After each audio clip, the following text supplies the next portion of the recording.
12 August ইসলামী আন্দোলন বাংলাদেশ কিশোরগঞ্জ জেলার গণসমাবেশ উপলক্ষে সাংবাদিকদের উদ্দেশ্য প্রেস ব্রিফিং করেন। 10 আগস্ট রবিবার 7 ঘটিকায় আইএবি জেলা কার্যালয় শোলাকিয়া ঈদগাহ মাঠের পূর্ব পাশে ইসলামী আন্দোলন বাংলাদেশ কিশোরগঞ্জ জেলা প্রেস ব্রিফিং করেন হাফিজ মাওলানা প্রভাষক আলমগীর হোসেন তালুকদার, সভাপতি ইসলামী আন্দোলন বাংলাদেশ কিশোরগঞ্জ জেলার সভাপতি। এই সময় উপস্থিত ছিলেন মাওলানা প্রফেসর আজিজের রহমান জার্মানি, প্রধান উপদেষ্টা ইসলামী আন্দোলন বাংলাদেশ কিশোরগঞ্জ জেলা সংসদ সদস্য পদপ্রার্থী কিশোরগঞ্জ 1 সদর হোসেনপুর, এছাড়াও দলীয় নেতা কর্মীরা উপস্থিত ছিলেন প্রমুখ।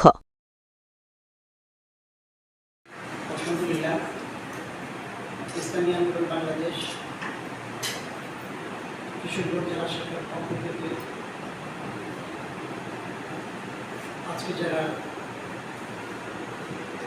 ব্রিফিংয়ে উপস্থিত হয়েছে ইলেকট্রনিক এবং প্রিন্ট মিডিয়া সাংবাদিক বন্ধুগণ, আপনাদের সবাইকে ধন্যবাদ জ্ঞাপন করছি। সবার প্রতি কৃতজ্ঞতা প্রকাশ করছি।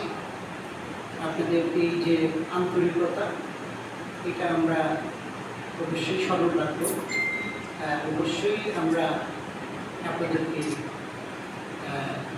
এই প্রতিদানশীলতা আমরা ওইভাবে কোনো কিছু দিয়ে দিতে পারবো না। আমরা আপনাদের পাশে থাকবো, যে কোনো প্রয়োজনে আপনাদের পাশে আমরা থাকবো। তো আজকে আপনাদেরকে আমরা কেন ডেকেছি, দাওয়াত করেছি, ইতিমধ্যেই হয়তো আপনারা জেনেছেন। আগামী 12ই আগস্ট আজিমুদ্দিন উচ্চ বিদ্যালয়ের মাঠে ইসলামী আন্দোলন বাংলাদেশ প্রয়োজনীয় রাষ্ট্র সংস্কার, গণহত্যার বিচার, সংখ্যানুপাতিক পদ্ধতি তথা পিআর পদ্ধতিতে জাতীয় নির্বাচন, এই তিনটি দাবিকে সামনে রেখে গণসমাবেশ করতে যাচ্ছে।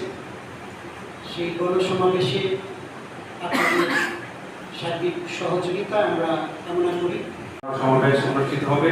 সেই গণসমাবেশে আমাদের প্রধান অতিথি হিসেবে উপস্থিত থাকবেন 24-এর যিনি লড়াকু সৈনিক ছিলেন, রাজপথে একমাত্র রাজনৈতিক ব্যানারে যিনি নেতৃত্ব দিয়েছিলেন, সারা বাংলাদেশের লক্ষ লক্ষ মানুষের যিনি স্পৃহা সেদিন জুগিয়েছিলেন এবং ছাত্রদেরকে সেই আন্দোলনে যিনি স্পৃহা জুগিয়েছিলেন, সেই মহান নায়ক আমাদের মাঝে উপস্থিত হবেন 12 তারিখ।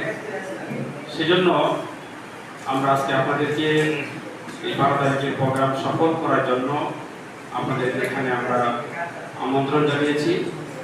এখন আপনাদের মাঝে ইসলামী আন্দোলন বাংলাদেশ কিশোরগঞ্জ জেলার সংগ্রামী সভাপতি উনি আপনাদের সামনে আজকে ব্রিফিং দেবেন ইনশাআল্লাহ।